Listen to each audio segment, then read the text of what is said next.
The second part of the course is entitled Modern Greek Judaism. Basically, the experience of the Jews in Greece during the modern period. We accentuated the Romaniot community, the Holocaust period, this Jewish community of Yanina, why it's different, why it was special, why it was vibrant. There were a vibrant community of merchants, of silversmiths. They had Western education. They were very Zionist. In Salonika, the community had philanthropists, industrialists. They westernized and modernized the city. All throughout Greece, the Jews were very successful in commerce. They made societal contributions. They were always a minority, except for Salonika. During the Greek period in Salonika, the Jews essentially are resented and contested. They proliferated in the Ottoman Empire. They had autonomy. Even if most of the Jews were poor, they felt at home and comfortable. The Greek period was much more, we'll call it, fictitious. But the Jews of Old Greece, let's say in Athens and Thessaly became part of Greece in 1881, 1882. These people were more integrated in Greek society. They had already been in the Greek army. They spoke Greek in addition to, let's say, the Judeo-Greek or the Judeo-Spanish. And they felt part of the society. They're also revered and felt as part of the society by their fellow townsmen. There were incidents where the Jews were resented. There was anti-Semitism. There was agitation from the Greek Orthodox lower clergy. There were anti-Semitic polemics and treatises written. But in general, the Jews made a contribution. They fought in the Greek wars, but then the conflicts began when the Ottoman Empire fell, and all the Jews had to be part of the Greek state. For the most part, the Jews adapted. They adapted even economically, despite the boycotts, despite losing their, let's say, monopoly in Salonika on the port and on commerce in the city. But in places like Thrace, it was more problematic because in World War I, the cities were captured by the Bulgarians, and then the Greeks came back, and then there were towns that were intermittently between Greek and Bulgarian rule 4 times. So life was very tumultuous. There was a lot of violence, a lot of damage from the wars. You had the Salonican fire, which wasn't caused because of the war, but it happened on a Shabbat, and there was a local fire, and it just expanded. And the British and the French soldiers didn't intervene. They thought that the city would eventually be attacked anyway, so why make the effort? And half the city was destroyed. The peculiarity in Greece is that even after the Ottoman Empire, there still were blood libels. So an area like Thessaly, like with the communities of Larissa, Volos, and Trikola, you had blood libels by Greek Orthodox before in the Ottoman Empire. That was also a way of agitating the regime and getting back at the Jews for being pro-sovereign and against Greek nationalism. But after these areas became Greek in 1881, in the 1890s you had blood libels in the same regions. So it's old resentment coming to the forefront.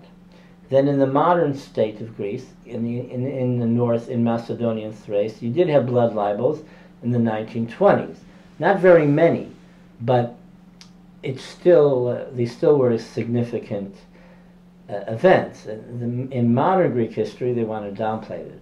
In the propaganda of the Greek Ministry of Foreign Affairs, they want to downplay. So they had documentation, but they will never publish it. So scholars publish objective historical accounts, what I call of the harmony and the disharmony between the Greek and Jewish peoples. So in the second part, of course, we have the Holocaust, we have Zionism, we have the Greek socialist movement, which was essentially Jewish and mainly based in Salonika, of 6,000 tobacco workers. So you see a wide variety of political streams. Unfortunately, most of the history of Greek Jewry is portrayed from a petty bourgeois, free capitalist point of view, whereas a fourth of the Jewish community of Salonika wasn't religious. They were radical socialists.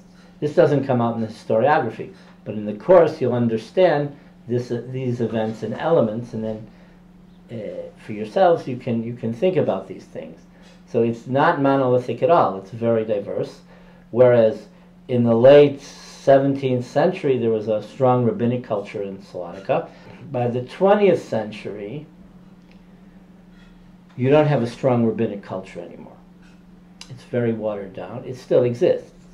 Many less publications, many less yeshivot, but the course also will focus on religious education, some of the yeshivot, a little in Salonika, a little bit in Rhodes, but you see a general secularization. The Sfaradim are categorized as being traditional. They are traditional. Jews in the diaspora were always traditional, with the exception of this socialist labor movement, which put out its newspaper Avante in Judeo-Spanish on the Sabbath. Most of the Jews observed the Sabbath in varying degrees. Okay, it was a day that was like a Jewish holiday. And so then we have the Holocaust, which is devastating, and most of Greek Jewry is caught in the Holocaust. In the south of the country, there's much more rescue. In the north of the country, the Jews were more hermetically sealed, plus there was resentment by the Greek Orthodox Asia Minor refugees. So in Salonika there was very little rescue in the city itself. The leftist-leaning partisan movement, Elas Hayam, Elas is the military wing, Hayam was the communist political wing, they defended the Jews. They encouraged the Jews to flee. They allowed Jews to seek harbor in their strongholds, to hide and be fed in their villages, and then Jews also were in the partisans as fighters, also women. After the war, there's the Civil War, and the Jews are on both sides. More, they're in the Greek army for another 3 years, fighting against the communists, but the Greek army didn't pursue Jews per se as communists, but there were victims. There were actually Jews who were hung, there were Jews who were in forced labor, and it wasn't a nice thing. You had illegal immigration in 45-46 after the Holocaust to Palestine. In 1951, America they freed the quotas.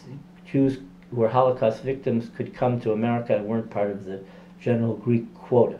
So that you had migrations from Greek Jews in the 50s to the United States, to New York and Los Angeles, etc. The course talks a little bit about the Salonican and Greek Jewish enclaves in Israel and also in Paris.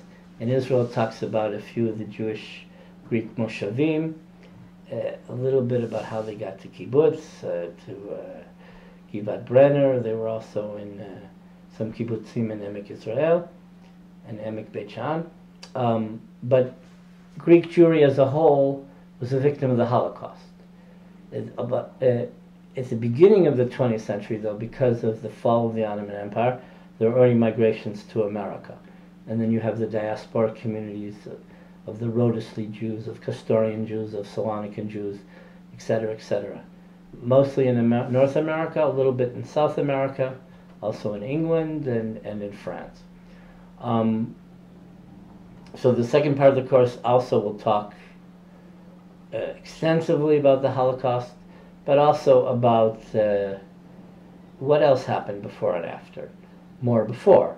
It talks a lot about, the course will talk a lot about the interwar period, what happened to the Jews of Salonika.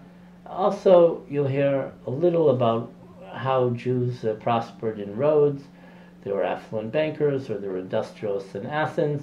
Mostly Jews were small-time fabric merchants in Thessaly and other places.